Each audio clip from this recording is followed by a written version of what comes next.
Hello everyone, welcome to my YouTube channel. আজকে একটা রান্নার ভিডিও নিয়ে চলে এসেছি। চিলি সয়াবিন অনেকদিন পরই করা হচ্ছে। কিছু সবজি কেটে রেখেছিলাম করার জন্য, অনিয়ন, টমেটো, গার্লিক, ক্যাপসিকাম। তারপর 5 মিনিট মতো সয়াবিনগুলোকে সেদ্ধ করে নিয়েছিলাম, সেটা আর দেখাইনি। 5 মিনিট নুন দিয়ে হালকা করে সেদ্ধ করে নিয়েছিলাম। তারপর সয়াবিনটার মধ্যে পরিমাণ মতো নুন, লঙ্কা গুঁড়ো, পেঁয়াজ, অ্যারারুট সব দিয়ে ভালো করে মেখে নিলাম হাত দিয়ে। ওপর দিয়ে আরও একটু অ্যারারুট ছড়িয়ে দিয়েছিলাম যাতে ক্রাঞ্চি ভাবটা আসে। তারপর কড়াইতে 5 মিনিট পর গরম হওয়ার পর তেলটা দিয়ে কিছুক্ষণ তেল গরম হওয়ার পর সয়াবিনটা কড়াইয়ের মধ্যে দিয়ে দেবো।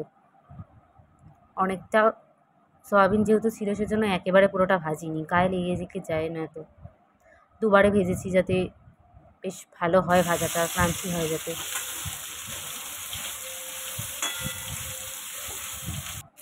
তারপর একটু যখন লাল লাল হয়ে ভাজাটা হয়ে যাবে, দুবার করে ভাজাটা তুলে নেব।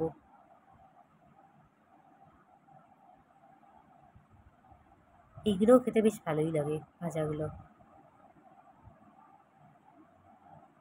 সয়াবিনটা হেলদিও, বাট এখানে সস একটু ইউজ হয়েছে, সেটা ঠিক। তারপর আবার একটু তেল অ্যাড করে তার মধ্যে পেঁয়াজ কেটে রাখা আগে থেকে সেগুলো দিয়ে হালকা করে ভাজতে হবে। বেশি না, হালকা ব্রাউন করা অবধি ভেজে নিতে হবে। তারপর পরিমাণ মতো নুন, আমরা যেহেতু একটু বেশি বেশি করেই করছি সেজন্য একটু নুন 3 চামচ মতো, আর লঙ্কা গুঁড়ো অ্যাড করে দেব। বাতাসার গুঁড়ো দিয়েছিলাম, চাইলে চিনিও দেওয়া যেতে পারে সেখানে। বাতাসাটাই আমরা একটু বেশি প্রেফার করি। চিকেন অনেক খাওয়া হয়, সত্যি বলতে চিলি সয়াবিন অনেক খাওয়া হয় না, কিন্তু খারাপ না, খেতে ভালোই লাগে বেশ। বন্ধ করে রাখলে না সবজিগুলো তাড়াতাড়ি ভালো মতন ভাজা হয়ে যায়, সেজন্য বন্ধ করে রেখেছিলাম কিছুক্ষণ। চাপা দিয়ে রেখে লঙ্কা, টমেটো, ক্যাপসিকাম, রসুনগুলো এক এক করে সব কটা দিয়ে নেব। তারপর কিছুক্ষণ ভাজবো সেটাকে, বেশ কিছুক্ষণ। সবজিটা আর কি সিদ্ধ হওয়া অবধি ভাজতে হবে ভালো মতো করে।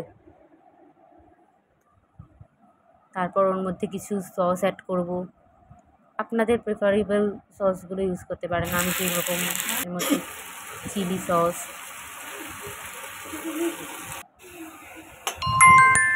সোয়া সস, আর একটু শেষের দিকে টমেটো সসও দিয়েছিলাম, ওটাতে আরও বেশ টেস্ট লাগে, একটু মিষ্টি মিষ্টি ভাব আসে। তারপর যখন তেলটা একটু উঠে উঠে আসবে ভাজাগুলোর মধ্যে দিয়ে, তখন ওর মধ্যে সোয়াবিনগুলো অ্যাড করে দেবো। তারপর আবার একটু কিছুক্ষণ ভাজা করতে হবে। এভাবেও খাওয়া যায়, ড্রাই হবে, বেশ ভালোই লাগবে এটা খেতে রুটি বা পরোটার সাথে। কিন্তু আবার একটু জলও দিতে পারেন যদি একটু ঝোল ঝোল রাখতে চান। ভাত হলে একটু জল জল হলে ভালো লাগে।